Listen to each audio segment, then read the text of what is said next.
Okay, meron naman tayong lesson sa Grade 7 Arts, third quarter, which is architecture.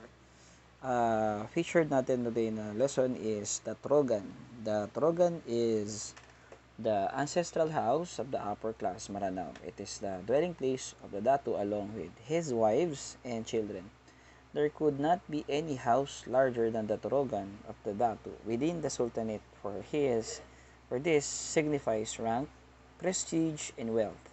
The National Museum declared the Maranao Trogan, especially the Kawayan Trogan, as one of the national culture treasures through the Museum Declaration number 4-2008. Yun ang Trogan. Okay? So, ano ba ang Torogan talaga? So, binabasa natin yung sa Wikipedia, sa free encyclopedia. Ang Torogan daw is a traditional ancestral house built by Maranao people of Lanao, Mindanao, Philippines for the nobility. Torogan is a symbol of high social status, such as residence of the one of the home of the Sultan or Dato, in the Maranao community. Nowadays, concrete houses are found all over Maranao communities, but there remains Torogan 100 years old. But the best known are the Dawayan and Marawi City around Lake Danao. So ano bang description ng Torogan? Torogans are massive structures built entirely using nails instead of just fitted joints and fiber lashings. They are usually biggest structure in a village. They are elevated from the ground and large wood columns. Not all of them are load bearing, but they're usually about 25 columns. But very large Trogan can be as 56 yung columns niya. Each column has a single huge tree trunk, often transported over long distances from forest. Basing of the columns are individually celebrated by feast. Corner o yung tukod niya or huge tree trunk are often transported a long distance from forest, and the post and the middle tapulin row post intricately carved in ochre designs painted in bright primary colors. Each post is supported by the base of 5 or 6 large boulders for protection against earthquakes. Earthquake-proof na rin pala ang Torogan, no? With one directly beneath to prevent the contact with the ground and inhibit rotting and termites. So, malalaki yung kanyang columns, tapos often transported from forest, and then meron siyang mga support na mga batong malalaki, and then nakapatong pa yung bato dun sa nakapatong pa yung kahoy na malaki na pinaka-foundation sa bato para ma-avoid yung pagbulok ng kahoy at termites. Yun. Usually, larger diameter stone boulders prevent vermin from eating the house. Yun. So, ano talaga, no? Laki, no? So, ano pa ba? The main floor or poro has a square floor plan. It has no permanent partition and no ceiling. So, this appears as a large hole. Hall, Hall. It is used for both sleeping and other activities. During nighttime, mattresses are made from the straw. Wooden mats, pillows are brought out to the interior, separated into rooms for sleeping, hand embroidered, colorful cloth dividers, rattan, split bamboo screens, thick bed curtains, colombo also serve as mosquito nets for privacy.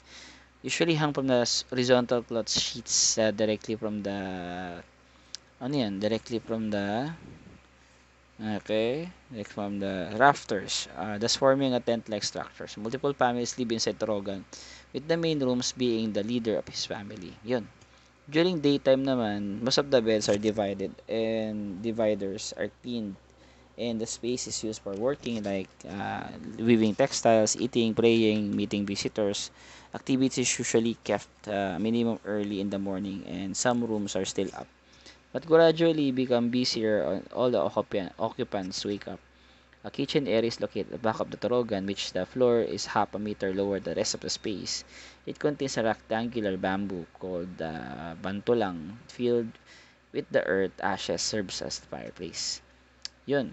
So, yung bantulang sa bamboo rack called tapaan, which the fish or meat is smoked for preservation. So, yung roof naman, characteristically shaped and is made from attached palm leaves. Flaring edges taper shallowly towards the steep central gable, aligned to the east, and central gable supported internally by vertical posts called pulaos bungan, which in turn supported by intricately carved central beam of the roof called tinay. Tinay awalay. Literally intestine of the house. Pinakabituka daw ng bahay. The Torogan is also surrounded by open space called the Lama, where other activities are also held. The Lama is commonly the horse track crossing it, pasuay. The area beneath the main floor is called the Durong, which is used for various purposes like storage and keeping domestic animals. Yun. Ano ba yung cultural significance ng Torogan? So, Torogan are pre-colonial date to before the conversion of Maranao people to Islam. So, bago pa sila maging Islam. So, which happened during the Spanish colonial period, they were great importance to Maranao communities and symbols of wealth and power. Primarily serve as a residence of the leader of a community ranging from the village leaders, called Datu, sultans of the Federation of Maranao States. Audience with the leader usually done inside the Torogan. Most visitors speak with the leader from the lower part of the bed, nearest to the door. Then favored guests, on the other hand, are usually invited to sit or lie down on the mattress.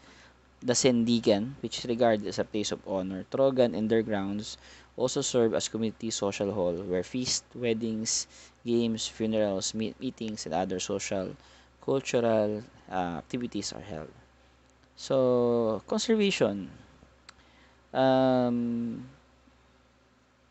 there are also existing Torogans in various locations in Lanao, such as Dabayan, Torogan of Marawi, and Lagindab, Torogan, Ganasi. So all